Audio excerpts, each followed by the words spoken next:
जहां गजा पर इस्राएली सेना का कहर है तो दूसरी तरफ एक और मार की वजह से गजा इस वक्त झेल रहा है। ये मार है कुदरत की। जी हाँ, कुदरत की मार के बीच इस्राएली सेना का कहर तो जारी है और फिलिस्तीनियों की ये दोहरी त्रासदी है। दोहरे परेशानियों से इस वक्त जूझ रहे हैं फिलिस्तीन और गजा के लोग।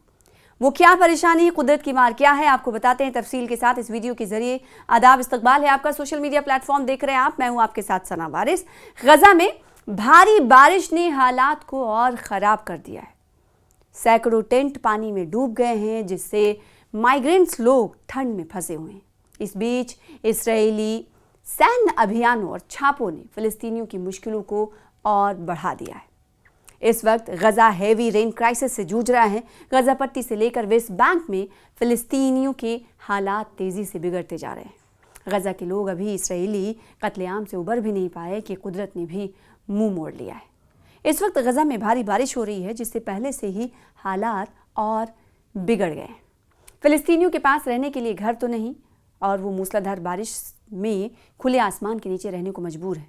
बच्चे कुछ लोग जो माइग्रेंट्स थे, जिन्होंने टेंट का सहारा ले रखा था, वो टेंट भी पानी में डूब चुके हैं। माइग्रेंट्स परिवारों को, खानदानों को रखने वाले सैकड़ों टेंट पानी में डूबते हुए नजर आ रहे हैं। ये टेंट पुराने और टूटे फूटे हैं, जो ठंड और बारिश से इन्हें बचा नहीं सकते, इन्हें हिफाजत इनकी नहीं कर सकते। लोगों के पास रहने के लिए सही घर और ज़रूरी राहत की अशिया की कमी है।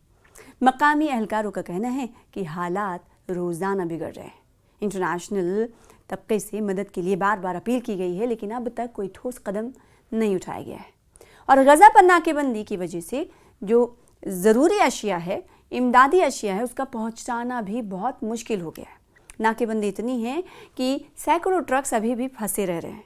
ऐसा नहीं है कि बीच बीच में हम ये देखते हैं कि इसराइल की तरफ से थोड़ी सी राहत दी जाती है, कई गेट्स को खोला जाता है, लेकिन वो भी बड़ी ही मुश्किलों के साथ।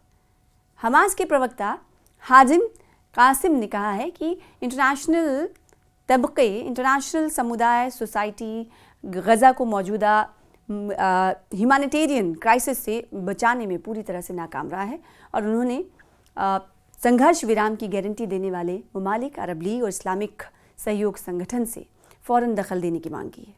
और उधर वेस्ट बैंक में गोलीबारी भी हो रही है।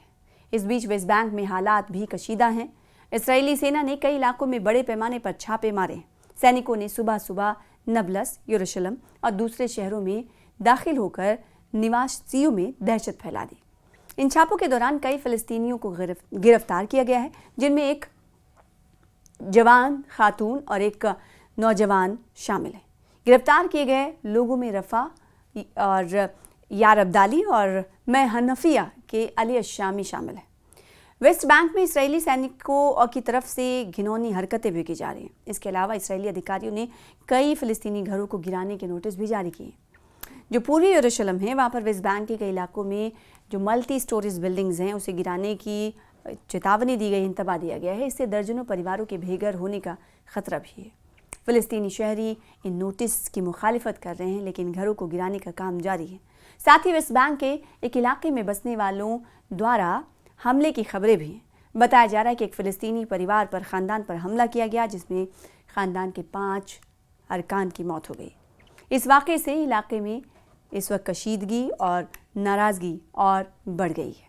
तो कुदरत की इस वक्त मार एक तरफ गजा झेल रहा है, तो दूसरी तरफ सिहूनी हुकूमत की तरफ से नस्लकुशी लगातार जारी है, बर्बरियत जारी है। और इस बीच हम ये जानते हैं कि गजा में स्टॉक्स हैं, खाने पीने के स्टॉक्स की कमी है। भारी बारिश की वजह से जो इमदादी ट्रक्स हैं, उसे भी इस्राएली फोर्सेस, IDF गजा की हदूद के अंदर या फ़िलिस्तीन की हदूद के अंदर दाखिल होने नहीं दे रहा है।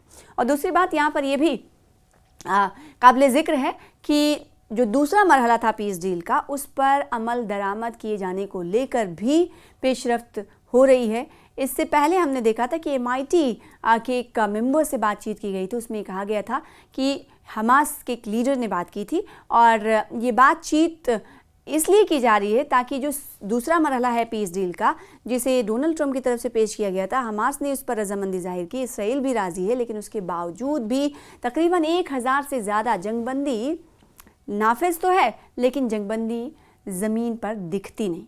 यानी सवाल ये उठता है कि आखिर ये कैसी जंगबंदी जब सीज़ फायर होता है तो जाहिर सी बात है बमबारी, गोलियां और ये सब नहीं चलनी चाहिए, लेकिन उसके बावजूद भी हमने देखा कि एक आंकड़ा सामने आया, वो 1000 से ज़्यादा अमवात हुई हैं लोगों की, जिसमें से 400 से ज़्यादा फ़लस्तीनी लोगों की मौत इसलिए हुई है कि आईडीएफ ने बमबारी की है। और दूसरा जो टारगेट किए गए हैं बिल्डिंग्स को, मल्टी स्टोरीज बिल्डिंग गिरी तो उसके नीचे मलबे के नीचे दबे हुए लोग, तो कुल मिलाकर तकरीबन 1000 से ज़्यादा लोगों की अमवात उस वक्त से हुई हैं जब से गज़ा में फायरबंदी मुआहदे का नफाज अमल में लाया गया है।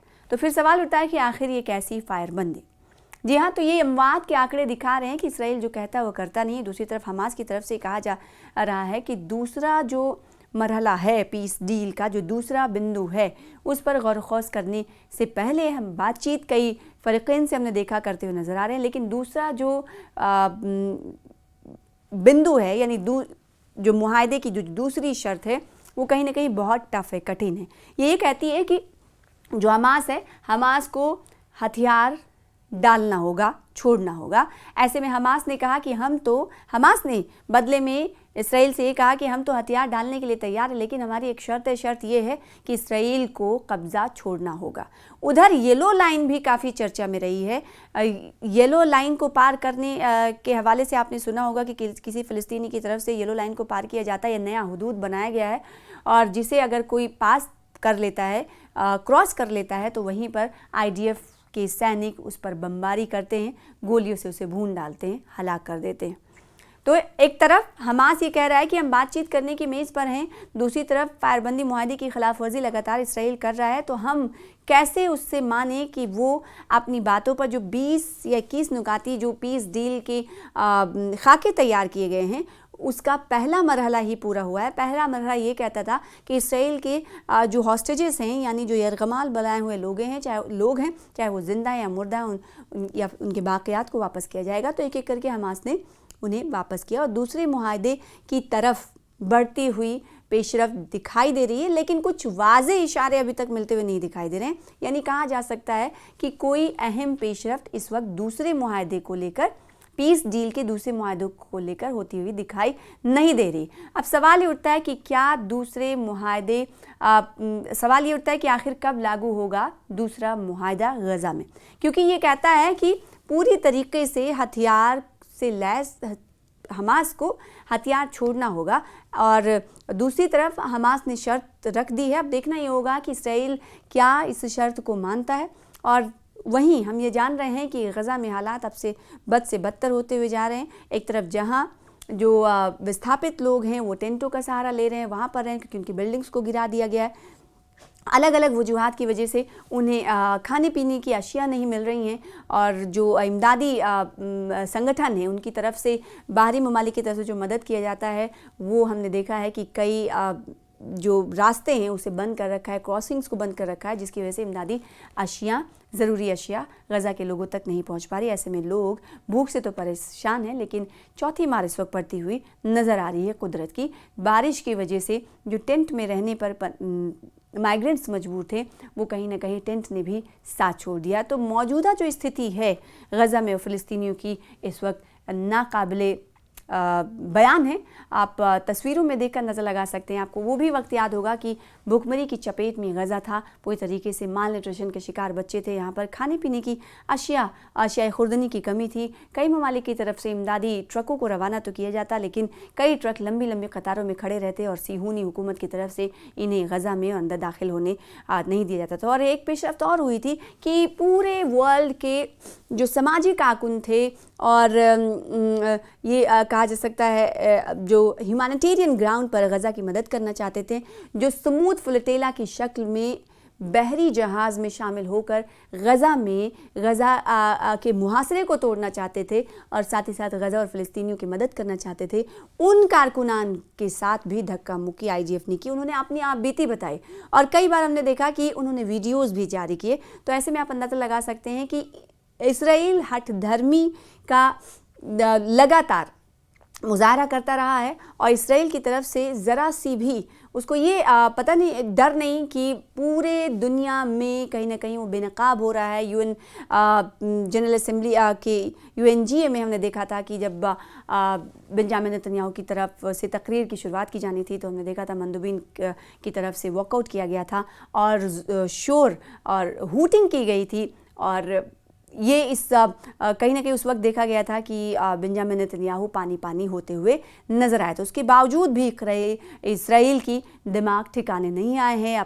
वो जो उसने पहले से जो कोशिशें जारी रखी थी, जो कत्लेआम जारी रखा था फ़लस्तीन और गज़ा के ख़िलाफ़, वो अभी भी जारी है। बशर चाहे फिर पीस डील की जानिब अमल दरामद किया जा रहा हो या फिर ये सवाल किया जा रहा हो कि आखिर कब लागू होगा और कैसे लागू हो पाएगा।